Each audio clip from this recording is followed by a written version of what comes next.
বলু, ভগাটা গেল কোথায় বলতো? এখনো আসছে না। ভাবলাম একটু রাশিয়ান চা খাবো। তোরা চা খাবি খা, আমি ডবল ডিমের পোচ খাবো। বুঝলি নেবা, শরীরে একটু প্রোটিনের শর্ট পড়ছে। কত লিটার ঝরেছে রে?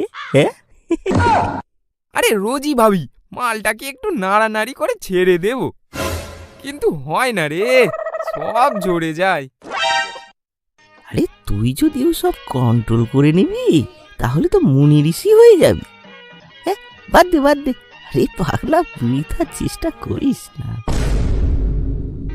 ए भाई लोग, देखो मैं आ गया। চলো দোস্ত রাশিয়ানের কাছে। चल भलू, आज तो के देसी दूधेर चा खाओ।